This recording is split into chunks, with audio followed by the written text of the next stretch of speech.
But Mom, I was wrong. I have nowhere else to go, Julia sobbed, crawling toward her mother's feet. Julin stepped back, her eyes completely dry. You sold your mother for money. Now you have nothing.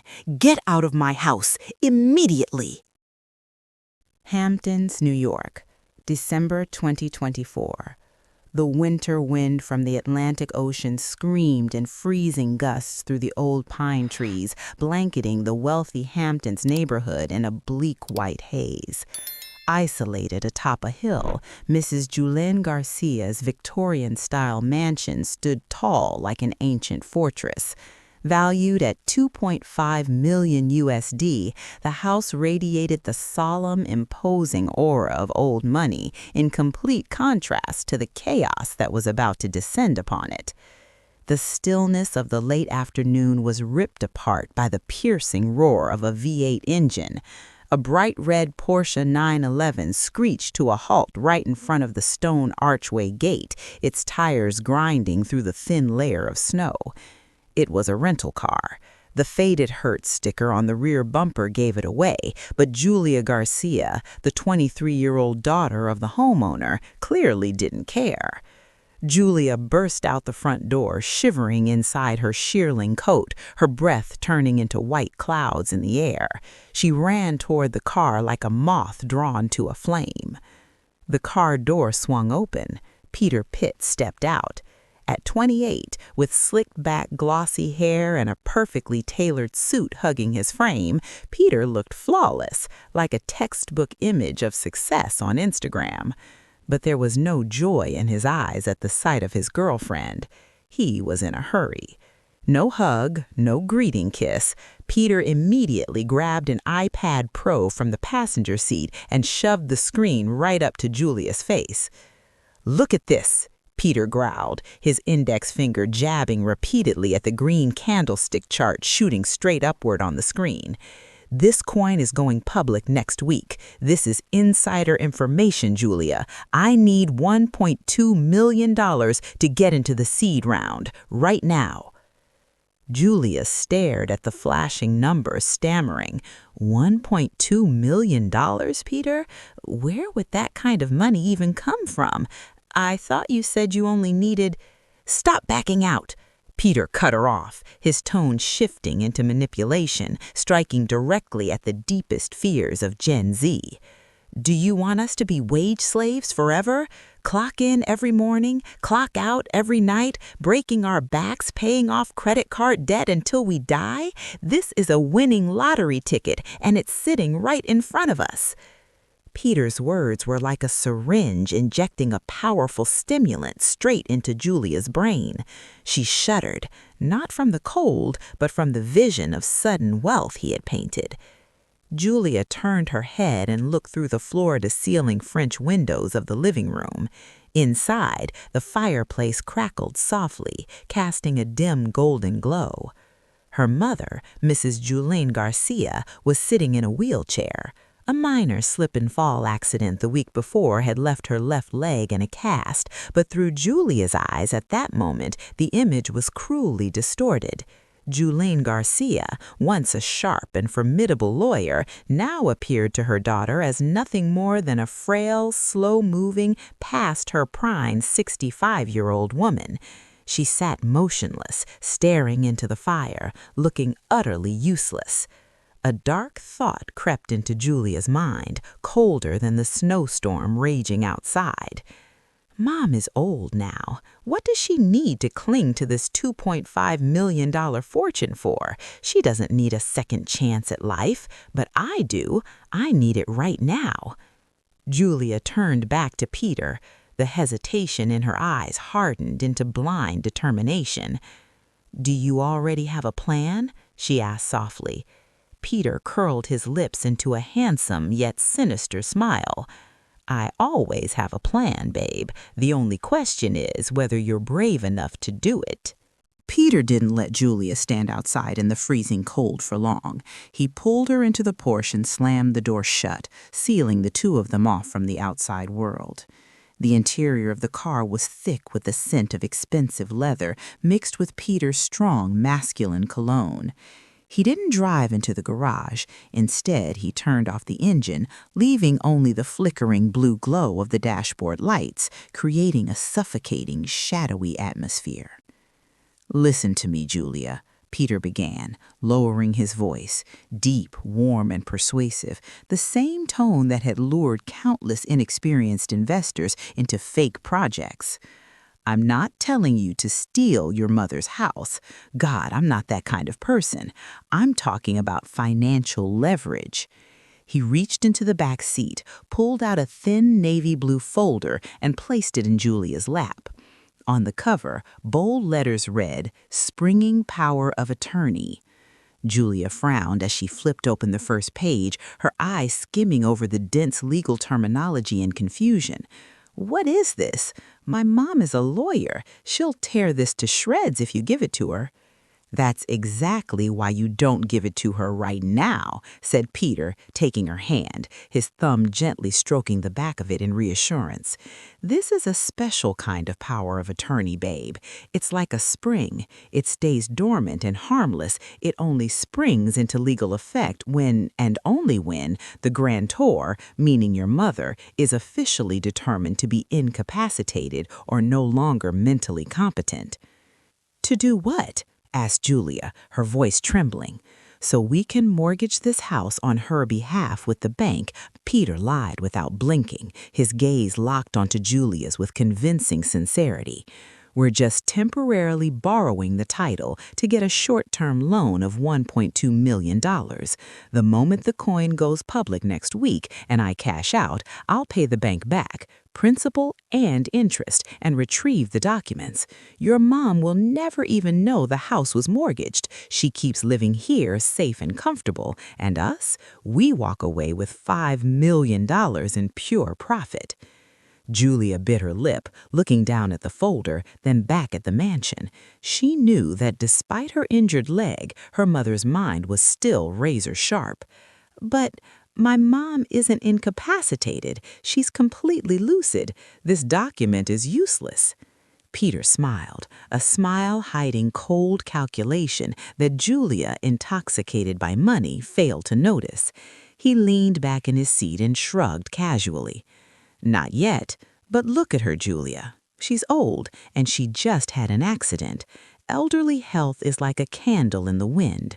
We're just preparing the paperwork in advance. It's only a backup plan. Do you trust me?" The question, "Do you trust me?" landed like a fatal blow. Julia looked at the man she loved desperately, the man promising her a dazzling future, free from her controlling mother's shadow. She took a deep breath, closed the folder, and nodded. "All right, we're just borrowing it, right?" "Absolutely, just borrowing." 2 days after the season's first snowstorm, Peter returned to the mansion, but this time he didn't come alone. Following behind him was a middle-aged man in a worn-out suit carrying a cracked leather briefcase. Peter introduced him as Dr. Thorne, a respected neurologist, but Julia, guided by a woman's intuition, immediately sensed something was wrong. Thorne's eyes were dull, his fingers stained yellow from cigarettes, occasionally trembling involuntarily, signs of a heavy alcoholic rather than a medical professional. In truth, Thorne had lost his medical license 3 years earlier after being caught selling prescription drugs on the black market. Now he scraped by doing document fabrication jobs for con artists. They didn't even enter the living room to examine Mrs. Julin. Instead, Peter led everyone into the private study on the ground floor and shut the door tightly. No stethoscope, no blood pressure monitor. Thorne pulled a thick medical file from his briefcase, clearly prepared in advance. He skimmed through it briefly, then pulled out a cheap fountain pen and scribbled his signature in the box labeled Medical Specialist Confirmation. The red stamp came down hard on the paper.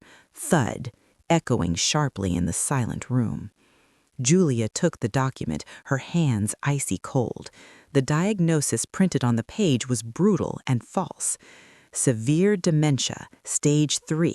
Patient has completely lost cognitive function and behavioral autonomy. Peter, this has gone too far, Julia stammered, her voice breaking with fear. She glanced toward the study door, behind which her mother, who had reminded her to take her vitamins that morning and chatted about current events, was sitting perfectly lucid, reading a book. This is slander. My mom isn't crazy. If someone finds out... Peter quickly shoved a thick envelope of cash into Thorne's suit pocket, signaling him to leave. Then he turned back and grabbed Julia firmly by the shoulders. His eyes drilled into hers, both intimidating and soothing at the same time. Listen to me, Julia. Don't be childish. This is just paperwork to get past the bank's legal department. They need a legitimate reason to accept your signature instead of hers.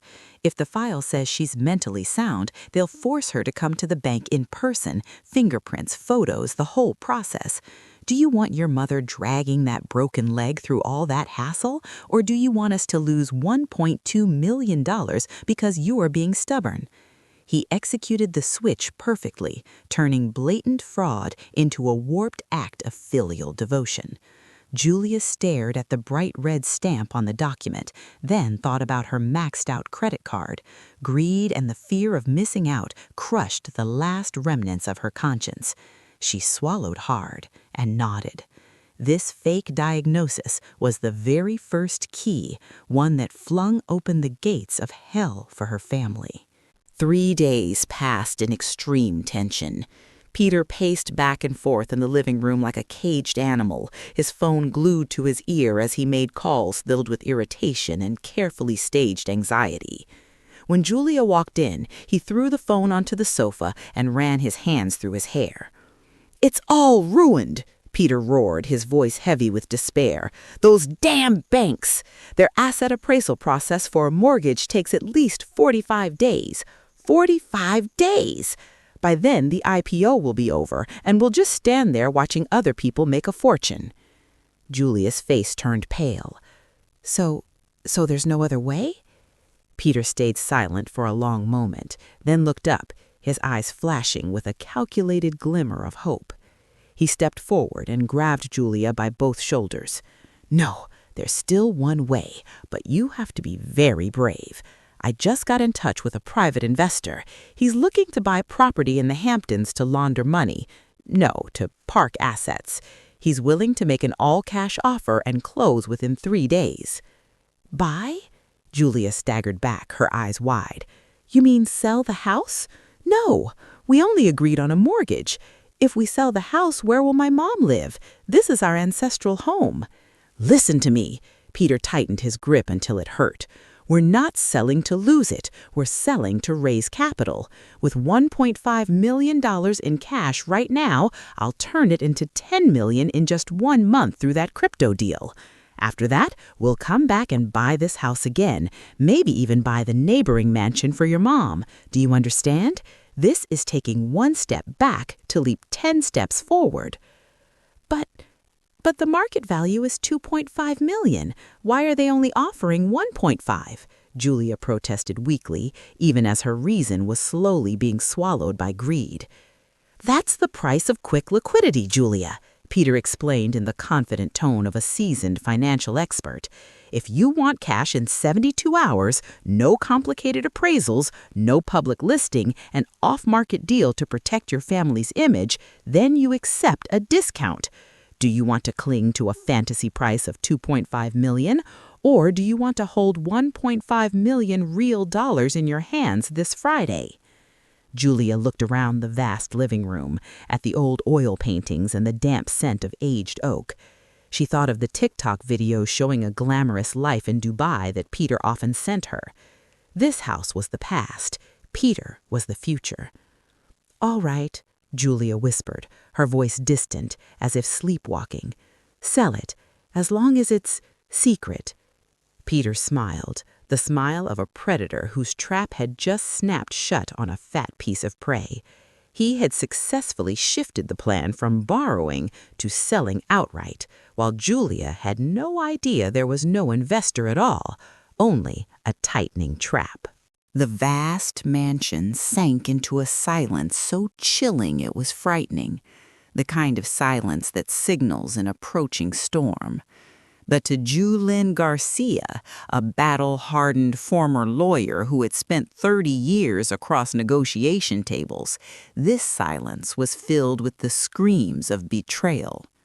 Mrs. Julien Garcia sat in her wheelchair beside the fireplace, a wool blanket covering her casted legs. Her eyes were half closed, as if she were dozing in the exhaustion of old age. In truth, every one of her senses was stretched to the limit. She heard Julia's furtive footsteps in the hallway. She heard her daughter whispering urgently on the phone in the bathroom, her voice trembling yet hurried. "Don't worry, the old woman doesn't know anything. Yes, the paperwork is all done." When Julia entered the living room to pour water, Julien opened her eyes slightly. She saw her daughter's hands shaking, spilling water onto the table. She saw her daughter's eyes avoiding her gaze, unable to look her mother in the face. It was the look of a guilty soul bearing the weight of conscience. That night, after Julia had gone to her bedroom, Julien quietly rolled her wheelchair toward the seascape oil painting hanging on the wall of her study. The painting was tilted about 2 millimeters to the left, a trivial detail most people would overlook, but one that could not escape the homeowner's eye. She slid the painting aside. The built-in wall safe had been opened. Julien's hand, moments earlier pretending to tremble from illness, now turned the combination smoothly and decisively. Click. The steel door swung open. Inside was empty. The deed, the only proof of her ownership of this fortune, was gone. She didn't cry. She didn't scream in rage. She simply closed the safe and adjusted the painting back to its original position. Back in her bedroom, Julien reached under the mattress and pulled out an old phone she had kept hidden. She dialed a familiar number not saved in her contacts. "Goldberg," she said, her voice icy and razor-sharp, completely unlike her daytime frailty. "It's me." The girl took the bait. She took the deed. "Activate the trust fund and prepare the LLC as planned. I want everything ready within the next 24 hours. A brief confirmation came from the other end. Julien hung up. She looked out the window at the heavy snowfall. She had given her daughter a chance to stop, but Julia had chosen to continue. Now she would make her own move. Tuesday morning, a black sedan screeched to a stop in front of the house. Stepping out was a middle-aged woman with thick horn-rimmed glasses carrying a bulging leather briefcase. She was the mobile notary Peter had hastily arranged. The air in the living room grew thick like a storm about to break. Peter leaned against the window frame, arms crossed over his chest, his hawk-like eyes tracking every movement while deliberately keeping his distance. He knew the law. He was not allowed to intervene directly or stand too close during the signing to avoid future claims of duress. Julia placed the thick stack of documents on the coffee table in front of her mother. She had carefully folded the first page backward, hiding the words "Real Estate Purchase Agreement," leaving only the signature line visible on the final page. Her hands were icy and slick with sweat as she handed the Mont Blanc pen to Julien.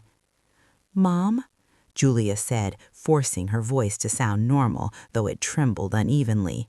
"These are updated health insurance documents that Dr. Thorne asked for. You need to sign so they'll cover your medication and physical therapy for your leg. It's just paperwork." Julien tucked the pen. She didn't rush to sign. She looked up and stared deeply into her daughter's eyes. Her eyes, usually dulled by fatigue, suddenly became eerily calm and sharp. She saw straight through Julia's facade of trembling. "Health insurance?" she asked slowly, enunciating every word. Yes," Julia replied, avoiding her mother's gaze, staring down at the hardwood floor. Julien didn't lower the pen.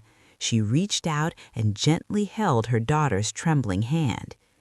"Julia," she said, her voice heavy with meaning, "are you absolutely sure you want me to sign this? Think very carefully. Once the pen touches the paper, this document will carry permanent legal force. There is no going back. Is this really what you want?" This was not the question of a senile old woman. It was a final warning, the last lifeline a mother threw to a child drowning in greed. Julia's heart pounded violently in her chest. For a brief moment, her conscience surged. She almost snatched the paperback and tore it apart. She almost screamed the truth. But then, glancing over her mother's shoulder, she saw Peter's cold, urging nod. The image of $1.5 million and a lavish life in Dubai crushed what little reason remained. Julia pulled her hand back and clenched her fist. "I'm sure. This is for your own good." Julien let out a sigh, light as a breath of wind, yet tearing at the heart. She had her answer. "Very well," she said softly, her calmness deeply unsettling. "If that is your choice." The pen glided across the coarse paper. Scratch, scratch. The signature, Julien Garcia, appeared in bold black ink. Julien had not only signed away her house, she had signed confirmation of her only daughter's betrayal. Friday morning, 10:15 a.m. The only sounds left in Julia's bedroom were the cooling fans of the MacBook running at full power and the violent pounding of her heart. Peter stood directly behind her chair, his hot breath against the back of her neck, his eyes locked onto the online banking screen. Ding! The notification sound rang out sharply, slicing through the tension. On the screen, the account balance numbers spun wildly before stopping at a long figure, $1,500,000 USD. The words "wire transfer received" glowed in green. The proceeds from the house sale, sent by the mysterious LLC, had been deposited directly into the joint account Julia had opened the week before. "Oh my God!" Julia gasped, covering her mouth. She had never seen so many zeros in her life. A dizzy, intoxicating sense of power flooded her veins. "We're rich, Peter! The money's here!" But Peter didn't celebrate. He didn't hug her. He didn't open champagne. He grabbed her shoulders and squeezed hard. "Don't just sit there. Listen to me. We're not rich yet. If you leave that money in a U.S. bank account for more than 24 hours, the IRS will smell it immediately. They'll freeze the account to investigate the source. Do you want to lose 40% to taxes, or do you want to keep all of it?" "The IRS?" Julia panicked. Legal trouble terrified her more than anything. "Transfer it now," Peter ordered, his voice urgent, as if the police were pounding on the door. "Move everything to my crypto wallet in the Caymans. It's a cold wallet, untraceable. I'll use it to buy the coin immediately. Hurry, Julia, the market is open." Julia fumbled with the crypto app. Her fingers trembled as she typed the long string of characters Peter dictated, the receiving wallet address. "Peter, are you sure?" She hesitated for a second before the send button. "Once the money goes into a crypto wallet, it can't be reversed." "Do you still not trust me?" Peter snapped, his face flushed with excitement and anger. "We're standing at the gates of heaven, and you're about to slam them shut out of fear. Press it for our future." Peter's pressure, combined with the fear of taxes and the hunger for instant wealth, won. Julia closed her eyes. Her thumb pressed hard on the enter key. Face ID verified. Transaction processing.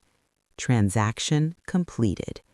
The bank balance dropped to $0 in an instant.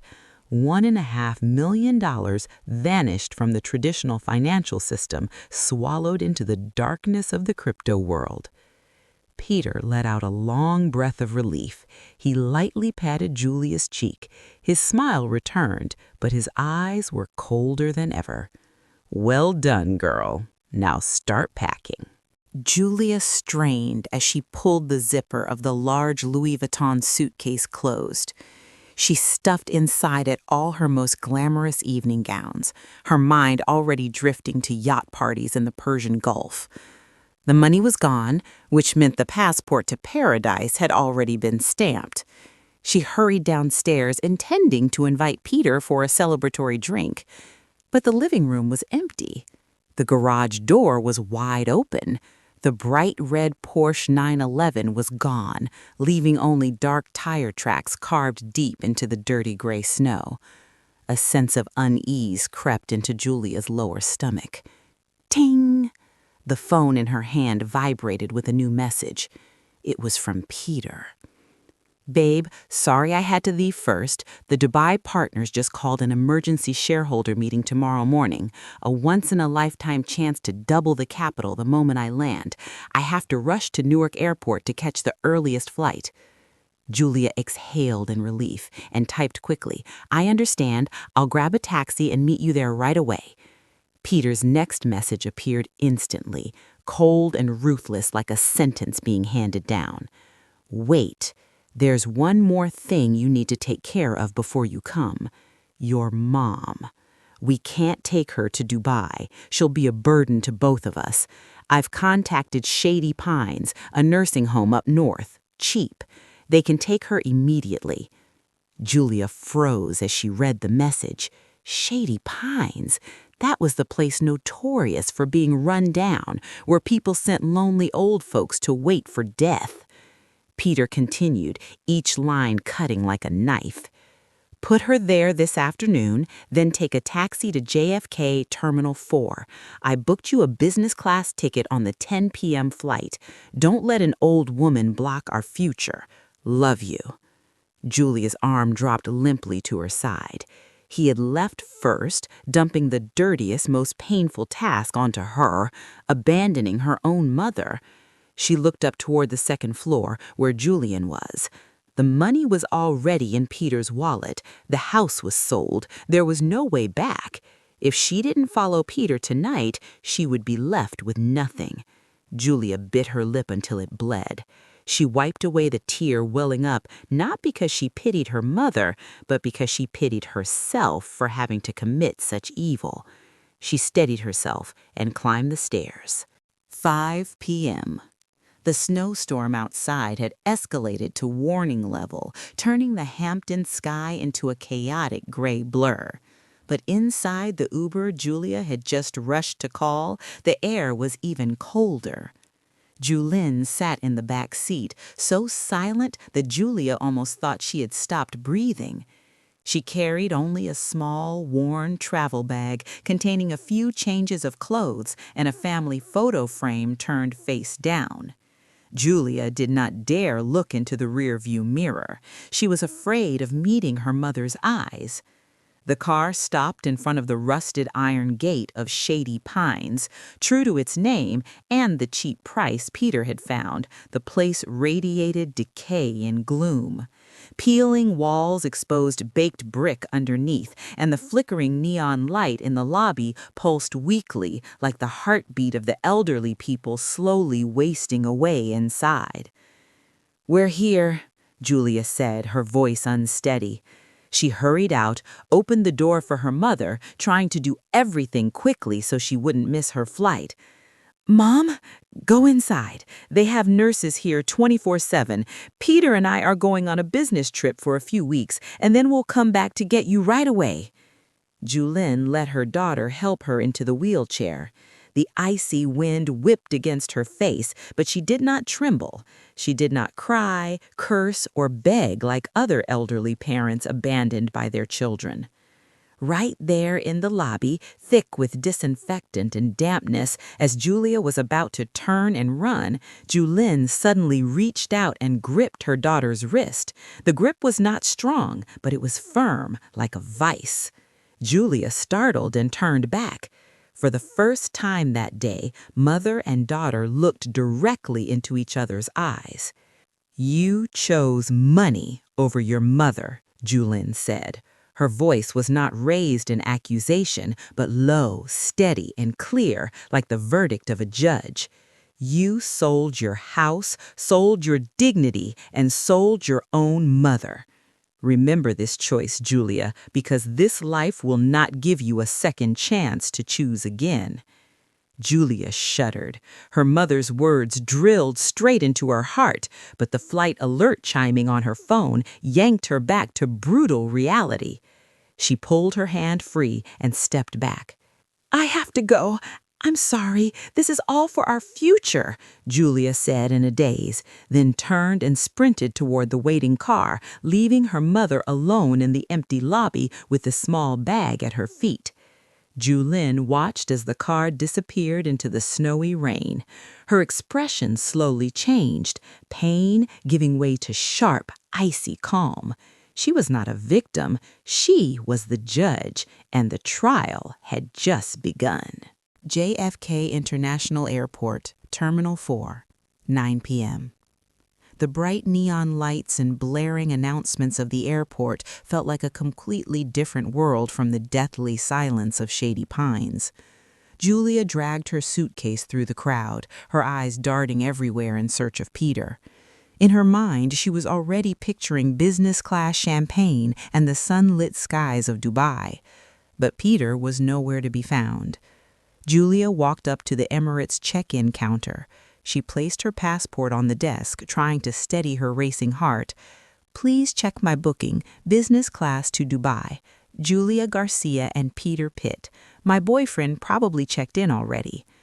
The agent typed rapidly, then looked up with a professional smile tinged with pity. "I'm sorry, ma'am. I've checked twice. There is no reservation under either of these names for tonight's flight or for any flight this week."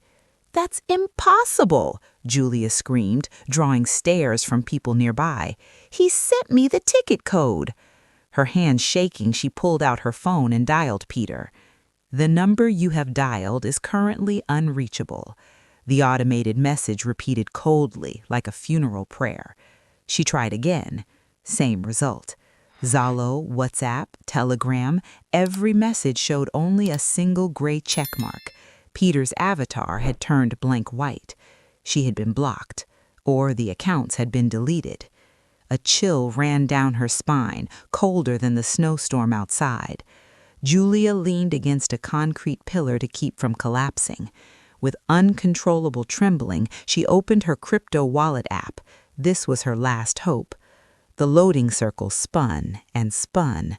The screen refreshed. The balance stared back at her. $0.00 USD. Julia stopped breathing and tapped transaction history.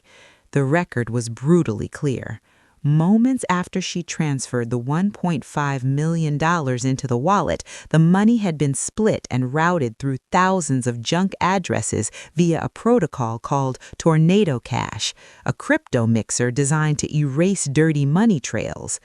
Untraceable, irreversible, unrecoverable. The money had vanished into digital nothingness. Peter never went to Dubai. He never intended to take her along. He had executed a clean rug pull the moment she walked out of the house. Julia slid down onto the cold airport floor, her phone slipping from her hand. She realized she was surrounded by thousands of strangers, homeless, penniless, and having just thrown away the only family she had into a miserable nursing home. In absolute panic, Julia ran to the Port Authority police station tucked into a corner of the terminal. She slammed her hands against the bulletproof glass, tears smearing her expensive makeup, screaming like a mad woman. "I've been robbed! Arrest him! He just stole $1.5 million from me!" It took 2 officers 10 minutes to calm Julia down and bring her into a temporary interrogation room. With shaking hands, she showed them a photo of Peter Pitt's passport saved on her phone, along with the crypto transaction records. "Peter Pitt," Julia sobbed, her voice hoarse. "He's a crypto investor. He said he was going to Dubai. You have to stop the plane." The older officer squinted at the photo and typed quickly into the federal NCIC system. The screen blinked for a few seconds before flashing a red message, "No match found." He sighed and turned the monitor toward Julia, his expression a mix of pity and stern reality. "Miss, look closely. There is no one named Peter Pitt. This passport is fake. The name is fake." He pressed another key, pulling up Interpol's International Criminal Database. The handsome face of Peter appeared, alongside multiple aliases: Simon Levier in London, Matteo in Rome, and now Peter in New York. "This man is a transnational romance scammer wanted by the FBI," the officer explained coldly. "His method is always the same. He targets young, ambitious women, psychologically manipulates them, sells them a fantasy of wealth, gets them to voluntarily sell assets and transfer money into crypto wallets, and then he disappears. He calls it the pig butchering scam." "But my money," Julia stammered, her face drained of all color. "That's not your money anymore," the officer cut in sharply. "You personally transferred it across borders through illegal channels. Technically, you're not just a victim. You may have unknowingly assisted in money laundering. If we open a full investigation, you would be the first suspect because the sending account is in your name." Julia's ears rang. The officer's words slammed into her like a sledgehammer. She staggered out of the police station. JFK Airport was still buzzing with life, but Julia's world had completely collapsed. She had lost her house. She had lost all her money. She had lost her love. And worst of all, she remembered her mother sitting alone in that filthy nursing home, abandoned by her own daughter for a phantom that never existed. Julia collapsed in the middle of the terminal, her sobs swallowed by the indifferent roar of the crowd. She was truly left with nothing, both literally and completely. 3 a.m. Julia dragged her feet along the sloping road leading up to the villa. There was no Porsche anymore, no Uber. She had walked 5 miles from the nearest bus stop through a snowstorm. One heel of her high shoe was broken, her feet numb from the cold. There was not a single dollar left in her pocket. She had come back with the lowest possible intention, to sleep under the porch of the old house, or, if she was lucky, to beg the new owner to let her warm herself inside. When the house appeared behind the pine trees, Julia froze. The lights inside were still brightly on. The chimney was releasing thick white smoke, warm and alive. She tiptoed up the steps, her trembling hand reaching for the front door lock. She was about to knock, but out of unconscious habit, she slid her old key into the keyhole. Click. The lock opened smoothly. Julia pushed the door open and stepped inside. The heat from the fireplace rushed against her face, a brutal contrast to the cutting cold outside. But what truly made her freeze was the scene in the living room. Julian Garcia was not in the filthy Shady Pines nursing home. She was sitting in a red velvet armchair facing the fireplace, holding a glass of swirling Pinot Noir. There was no frailty, no wheelchair. She sat upright, dignified and commanding like a queen on her own throne. Standing on either side of her like sentinels were Attorney Goldberg and the Hamptons police chief Miller. "Mom!" Julia gasped, her voice breaking as her legs gave way and collapsed onto the wooden floor. "Why are you here? I thought you were... And where is the new owner?" Julian did not look at her daughter. She gently swirled the wine glass, admiring the deep red liquid. Attorney Goldberg stepped forward and slammed a thick folder onto the coffee table. Thud. The buyer of the house, Julin turned, her icy gaze locking onto Julia, was me. Julia's mouth fell open. She could not believe what she was hearing. I knew Peter was a con artist the moment he stepped into this house, Julin said calmly, terrifyingly calm. When you secretly listed the house off-market, I instructed Goldberg to activate the hidden trust fund and set up a shell LLC to buy back my own property. The $1.5 million that you and that bastard just laundered was my entire lifetime savings. Julia crawled forward, tears streaming, torn between regret and desperation. You knew he was a scammer, so why did you let me sell it? Why did you still transfer the money? Now we've lost the entire $1.5 million. Have you lost your mind? Julin stood up. She walked to the fireplace and picked up the only remaining family photo on the mantel, a picture of her and Julia on Julia's college graduation day. She threw the photo into the fire. I had two choices, Julia, she said, her voice echoing in the silent room. First, I could have called the police immediately. Peter would have been arrested on the spot. But you, she pointed directly at Julia, you would have been handcuffed as well for falsifying medical records, elder abuse, and financial fraud. You would have gone to prison for at least 10 years. Your life would have ended behind bars. Julia went completely still, her body shaking uncontrollably.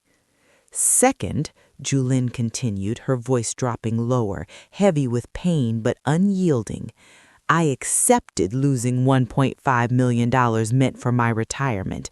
I used that money to buy your freedom from the law and to let you experience betrayal down to your very bones, without going to prison. She turned her back to her daughter and stared into the flames consuming Julia's smiling face in the photograph. That money is gone. Peter is long gone. That was the price I paid to keep you from becoming a convicted criminal. But the price you must pay. She picked up a freshly signed will from the table and raised it high. Is me. In the latest will I signed this afternoon, your name no longer exists. This house and all remaining assets have been transferred to a charity for orphaned children. I would rather give everything to strangers than leave it to a daughter who sold her own mother. But, Mom, I was wrong. I have nowhere else to go, Julia sobbed, crawling toward her mother's feet. Julin stepped back, her eyes completely dry. You sold your mother for money. Now you have nothing. Get out of my house immediately. Police Chief Miller stepped forward, placed a firm but gentle hand on Julia's shoulder, helped her to her feet, and escorted her to the door. Julia turned back one last time, but Julin had already returned to her chair, sipping her wine, her eyes fixed on the fireplace as if Julia no longer existed. The heavy oak door slammed in Julia's face. Bang! The sound of the lock echoed, sharp, final. Julia stood alone, small and abandoned. The warm yellow light glowing from the villa's windows was the only thing she could see, something she would never be able to touch again.